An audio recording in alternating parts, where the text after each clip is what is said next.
Good evening. We are doing Twin Flame Tarot tonight. A Twin Flame Hardcore Tarot with Sandy Denny. Yes, indeed. Here I am. I want to be the bunny, but I also want to be the skull. All right. I'm going to be this bunny. All right. And that's when I'm feeling kind of nice.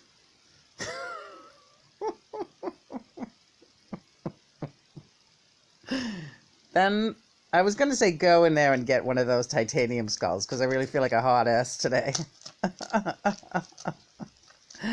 But then I said, oh, she's going to have trouble reaching that. She can't even function today. So take this rose quartz skull, the stone of love, sitting with the bunny. The doggies all joining us. Jolly good show, right? Yes. Hello, Christopher. Hello, Sandy. I've been trying to reach you, you know. You don't say. Yeah, I do say. You know, George has got a new girlfriend. Have you heard?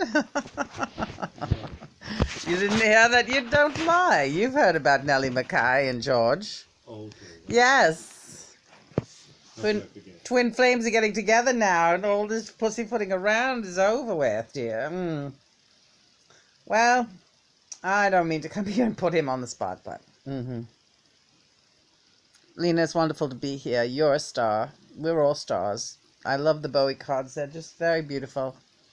The star stands for like a diamond in the rough, all of a sudden becoming multifaceted and shining bright. And that's what's happening on the Twin Flame journey. Everyone is coming into their own. Those who are not coming into their own, on the other hand, are suffering right now. And they should be, because they're going against God's plan. Nothing's going right in their life. Lena, put that down.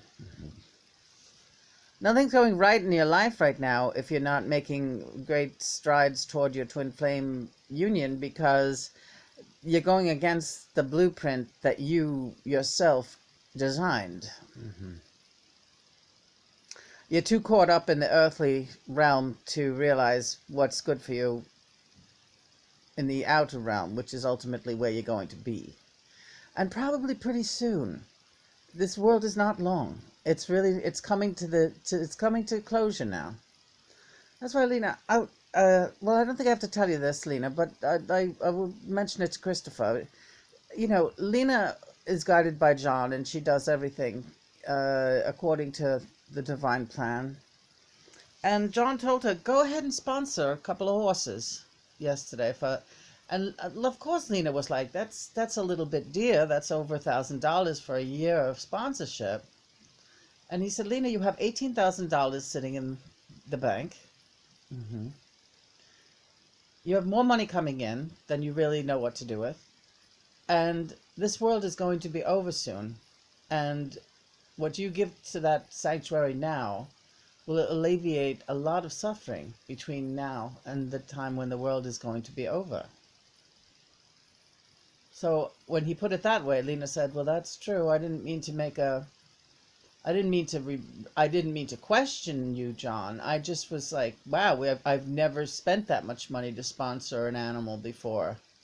I've never spent that much money on an animal that I did not out and out own. Right, but when Herman had a broken leg and you needed several surgeries for him, the amounts, the cost of taking care of him exceeded $50,000 over a 3 or 4 year period, right?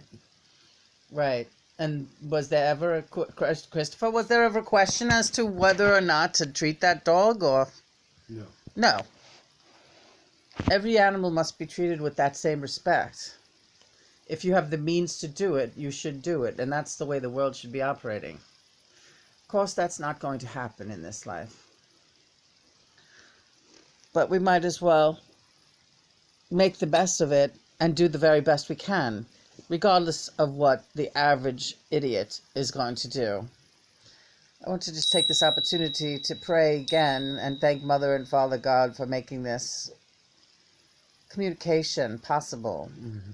But Lena always prays before she ever turns the camera on. Isn't that right, Christopher? That's right. She prays and prays and prays and prays. And that's what everyone else there should be doing too, instead of being stupid idiots. But here we go. The Sacred Clown. Sacred Clown. Oh, this looks like a spaceman kind of thing. I don't know. Take a look, Lena.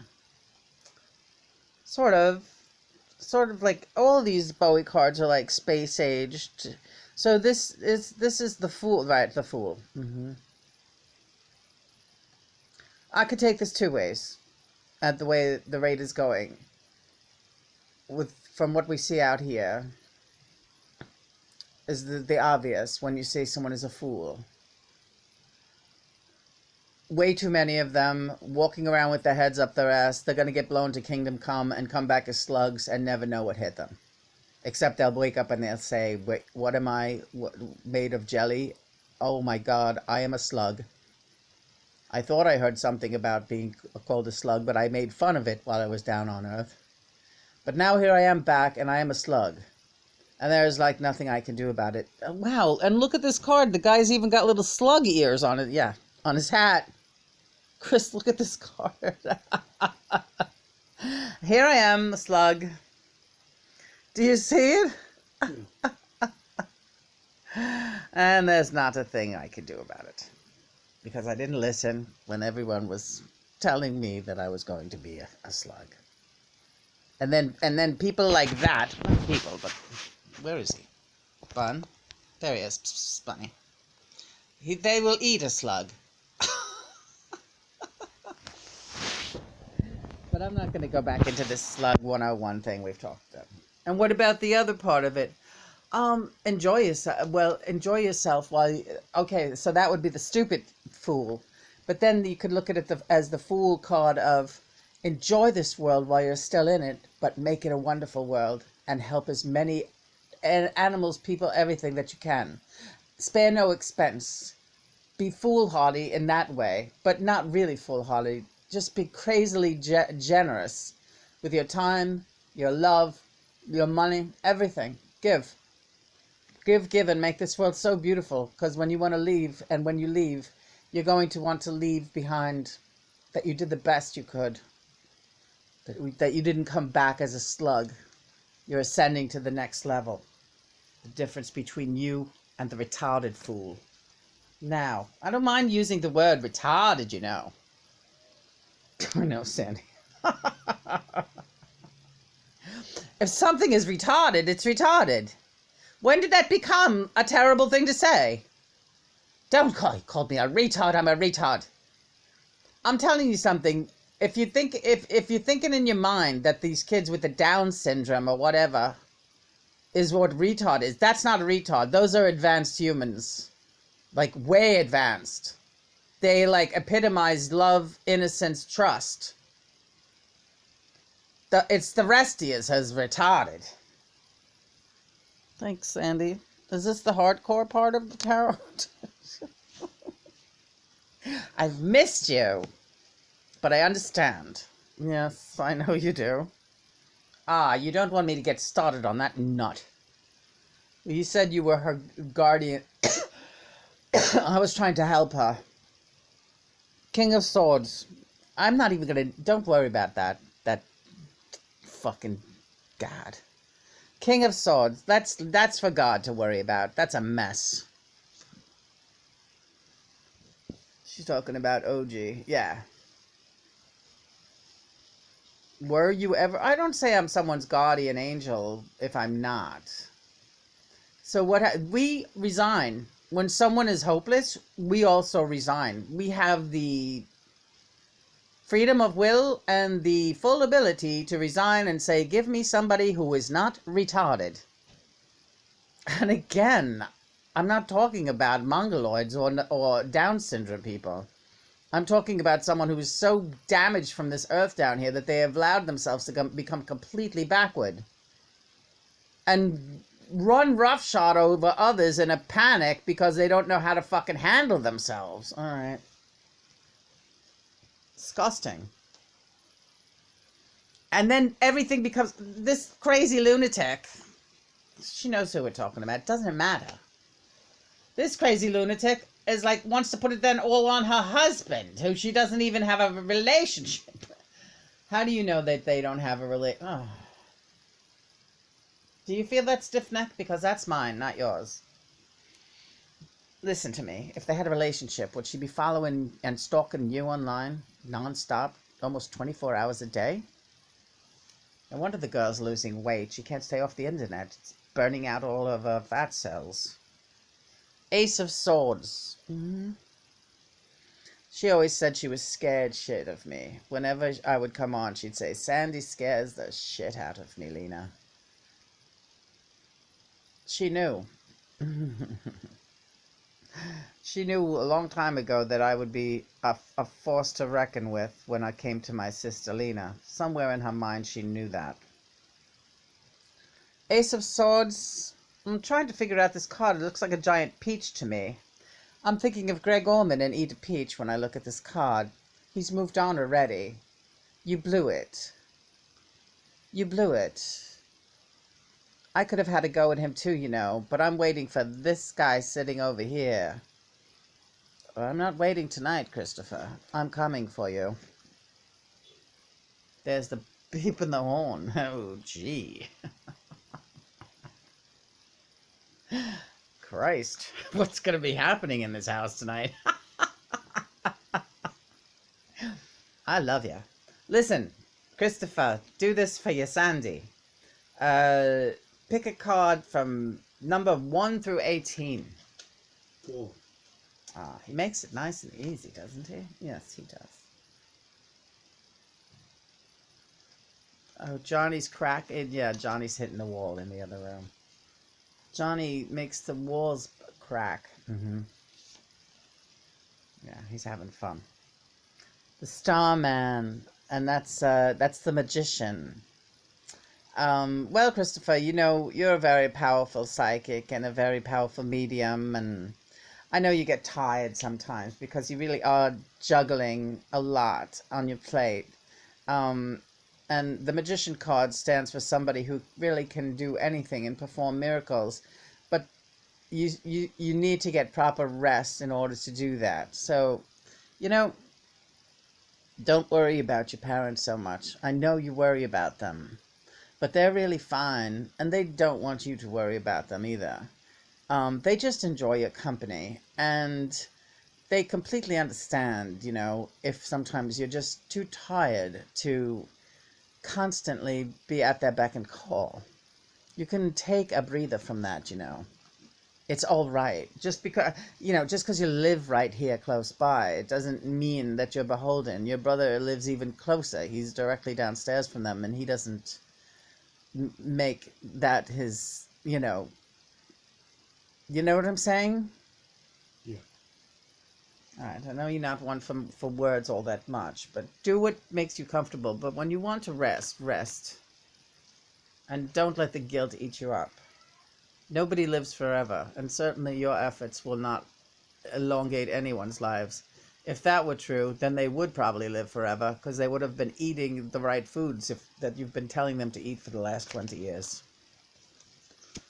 And that's what I'll say about that. You can't do anything with these parents. You really can't. It's a whole different ball game. They're from a different, not even generation, almost from a different planet, really, when all is said and done. You're like talking to Martians at this point. All right, 2 of Swords. Well, Lena, yes, I need your eyes. Okay, 2 of Swords is there's not enough information for this card. I need a clarifier. But 2 of Swords usually stands for a stalemate, not knowing which direction to go in, or having a disagreement with somebody, and they always go, you each want the last word. Nobody gets the last word because the other one just won't shut up. Well, that's pretty, yeah, but I don't know what it pertains to, so you see. The Empress.